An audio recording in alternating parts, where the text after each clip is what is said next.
Radio column اور سناؤ میں خالد حسین حاضر ہے۔ کالم کا عنوان ہے میری چھٹی میری مرضی۔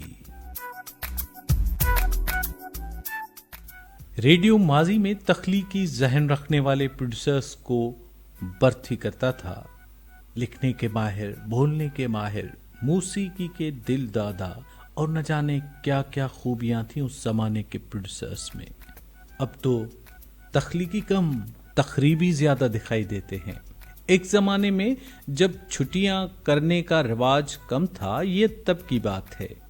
ایک پروڈیوسر نے 10 دن کی چھٹی کی درخواست تحریر کی اور کوئی واضح سبب نہیں لکھا، بس یہ لکھا کہ میں کسی کام کے باعث 10 دن کے لیے دفتر کا کام کرنے سے قاصر رہوں گا۔ اس نے جب درخواست لکھی تو دوستوں کو حیرانی ہوئی، مشکوک نگاہوں سے اسے دیکھنے لگے۔ اسٹیشن ڈائریکٹر کی آفس جانے سے پہلے پکڑ لیا اور چھٹی کی اصل وجہ دریافت کرنے میں لگ گئے۔ 10 دن کی چھٹی لے کر کیا کرو گے؟ کوئی کام ہے؟ کون سا کام ہے؟ اس نے کہا ذاتی کام ہے۔ شادی تو نہیں کرنی؟ جواب دیا نہیں، فی الحال برباد ہونے کا کوئی ارادہ نہیں۔ پھر 10 دن کی چھٹی کا کیا کرو گے؟ جواباً اس نے کہا میری چھٹی میری مرضی۔ اس کے دوستوں کو شرارت سوجی۔ دوستوں نے جملہ کس دیا، واہ جی واہ، تم کوئی تحصیلدار ہو، تمہاری چھٹی تمہاری مرضی، لیکن سچ سناؤ، چھٹی کیوں لے رہے ہو؟ اس نے بیزاری سے جواب دیا، میرا سر کیوں کھپا رہے ہو؟ کہا تو ہے ذاتی کام ہے۔ ایک دوست نے اسے چھیڑنے کی غرض سے پوچھا، کسی بینک کو کوئی ڈاکہ ڈالنے کا ارادہ تو نہیں؟ بینک لوٹنا ہوتا تو میں آج کسی مل کا مالک نہیں ہوتا، اس نے جواب دیا۔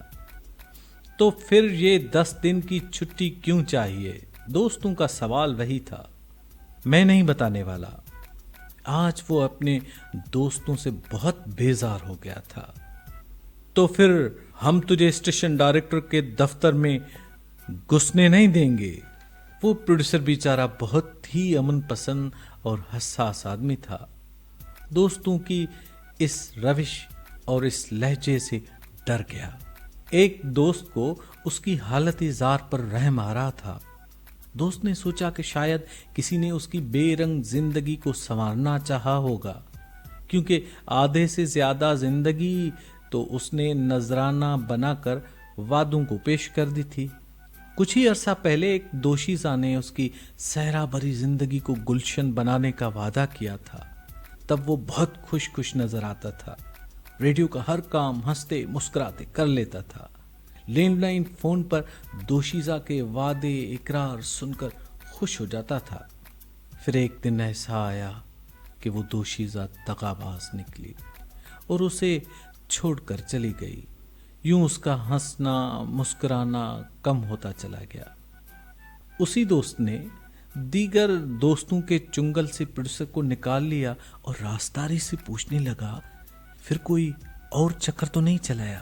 پروڈیوسر نے جواب دیا، نہیں یار۔ دوست نے وہی سوال پوچھا، تو پھر 10 دن کی چھٹی آخر کس لیے چاہیے؟ پروڈیوسر نے ادھر ادھر دیکھا اور رازداری سے کہا، ایک جگہ لوگوں کو ایسی آنکھیں لگانے کا اہتمام کیا گیا ہے جو ہر طرف باغ و بہار، رنگ برنگی پھول اور خوشیاں نظر آئیں گی۔ کچھ لوگوں نے تو وہ آنکھیں بھی لگوا دی ہیں، انہیں ہر طرف خوشیاں، پھول اور بہاریں نظر آ رہی ہیں۔ میں بھی ایسی آنکھیں لگوانے جا رہا ہوں۔ دوست نے اس سے پوچھا، پھر اپنی یہ آنکھیں کہاں کرو گے؟ اس نے پرجوش اور بے دھڑک جواب دیا، میں اپنی آنکھیں کموں کو نکال کر دوں گا۔